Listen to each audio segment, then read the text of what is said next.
Nama saya Ferry, untuk domisili di Desa Cibodas, Kampung Sukarasa. Untuk saat ini kita sedang berada di kebun Sukarasa PAM.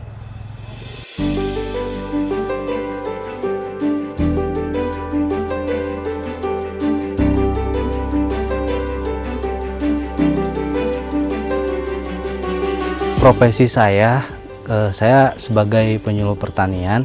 Nah, mungkin ini adalah bisa dikatakan sampingan ya, sampingan di luar pekerjaan saya. Manakala mungkin pas lagi saat libur, saya mungkin bisa menyalurkan hobi gitu, hobi bertani ya. Kadang kan saya sering kunjungan ke tiap petani gitu ya. Saya pengen bisa mengaplikasikan apa yang saya punya gitu. Ya mungkin nanti ke depan sebagai gambaran atau contoh juga, ketika misalkan buat lebih mengedukasi petani-petani lain lah, ketika misalkan mereka kunjungan ke sini ya, misalkan tanamannya lagi bagus ya, mereka bisa saling sharing lah gitu, apa yang dikasihkan nutrisinya, kemudian bagaimana cara perawatannya, mungkin seperti itu. Kenapa saya milih sampingan pekerjaan sebagai petani? Salah satunya mungkin karena background orang tua saya juga sebagai petani, itu salah satunya. Kemudian yang kedua, kalau menurut saya pribadi, untuk bisa dikatakan bisnis di pertanian itu gak akan ada matinya gitu. Karena semakin kesini semakin bertambah jumlah penduduk, pasti yang namanya produk pangan, baik itu sayuran ataupun hortikultura, itu akan terus meningkat. Buat saya pribadi itu ya bisnis yang cukup oke lah gitu, gak akan banyak kompetitornya lah gitu.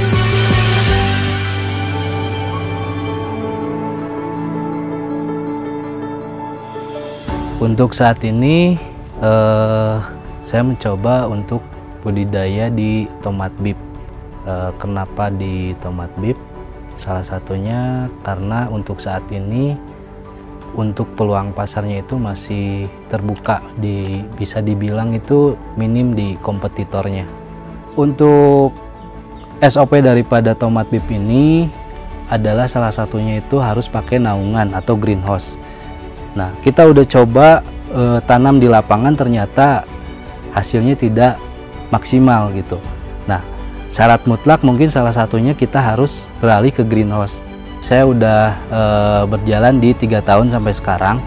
Nah, kemudian pas awal-awal itu saya mencoba untuk tomat bib yang sistem grafting. Nah, grafting ini sendiri punya ketahanan daripada layu fusariumnya. Karena kita udah coba untuk sistem tanah, ternyata tanaman tomat bib ini rentan juga terkena di fusariumnya. Nah, hal yang paling kita takutkan itu adalah di fusarium sama bakterinya. Ketika misalkan tanam di tanah, habis itu semuanya gitu. Nah, kenapa itu yang jadi ketakutan kami? Karena biaya untuk satu pohon tomat bib ini ya cukup mahal juga gitu. Ketika misalkan banyak tanaman yang terserang penyakit, ya mungkin itu jadi satu mengurangi lah nilai ekonomi yang tadinya misalkan kita harus dapat keuntungan sekian, sekarang jadi berkurang karena ada tanaman yang terserang penyakit gitu.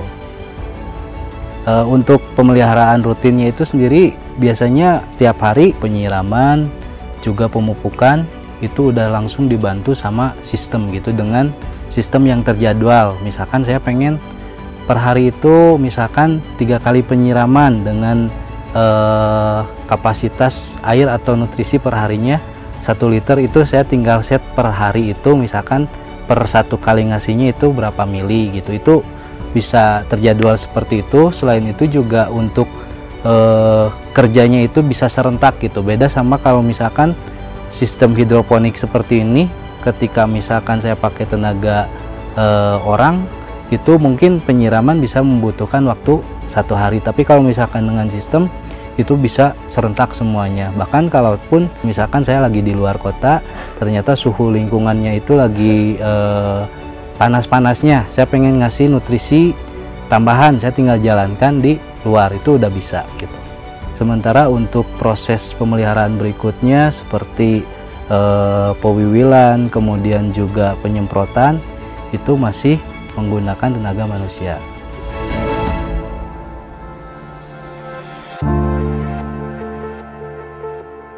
Di lokasi saya berada, ini luasannya itu di 500 meter dengan populasi tanaman itu kurang lebih di 1.500 pohon. Untuk rata-rata populasi di 1.500 kisaran 4 kiloan per pohon. Jadi tinggal dikalikan aja mungkin.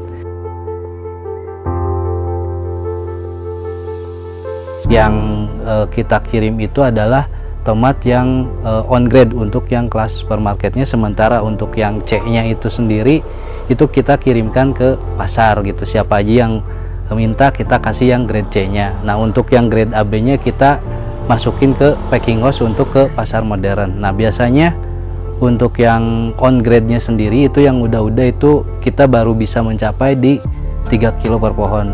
Tapi saya sendiri juga mungkin sekarang masih terus mencoba gimana supaya caranya itu ya istilahnya produksinya itu dari pohon makin terus meningkat gitu. Kita masih terus belajar untuk ke arah sana. Untuk smart farming sendiri itu diantaranya itu ada wifi, kemudian sistem untuk menjalankan penjadwalan nutrisi atau penyiramannya. Nah, kebetulan untuk di lokasi kebun ini dibagi 2 zona. Jadi ada zona 1, ada zona 2, yang mana antara zona 1 dan zona 2 itu interval waktunya cuma beberapa menit. Jadi penyiramannya itu terpisah. Misalkan untuk yang zona 1 jam 8, nah untuk zona 2-nya itu jam 8.30-nya gitu. Nah, yang jadi kunci untuk kita menjalankan walaupun kita berada dimanapun itu wifi gitu. Itu harus bagus juga sinyalnya, karena kalau misalkan nggak ada sinyal di sini, otomatis kita nggak bisa ngejalanin di luar tempat ini. Program dari pemerintah mungkin salah satunya kita udah mengakses dana KUR gitu, yang mana untuk pengembangan GH-nya itu kita mencoba akses KUR untuk pengembangan di tomat bib gitu.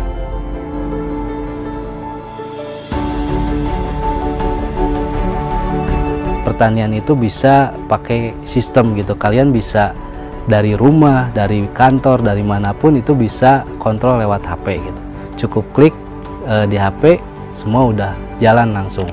Nah, selain itu juga mungkin salah satu peluang juga buat teman-teman semua, karena dengan bertani ini juga bisnis ke depan yang mungkin peluangnya cukup besar dengan syarat kalian pilih komoditi yang secara kompetitor di lapangannya itu masih sedikit lah. Kalian bisa coba untuk memilih salah satu komoditi yang secara daya saing untuk di lapangan kompetitornya masih sedikit, kemudian juga dia punya produknya itu punya value yang secara pasarnya itu lebih banyak dibutuhkan dan harganya itu lebih bertahan. Untuk saya pribadi ya ke kebun juga nggak kotor-kotoran juga gitu, malah sekarang itu lagi trennya itu petani itu keren gitu, karena mungkin sekarang udah banyak teknologi untuk bidang pertanian yang bisa ngebantu untuk penyemprotan, pemupukan, bahkan kalau misalkan di outdoor itu untuk penyemprotan itu udah bisa pakai drone gitu. Makanya untuk saya pribadi ya nggak ada istilah petani kotor gitu, justru keren.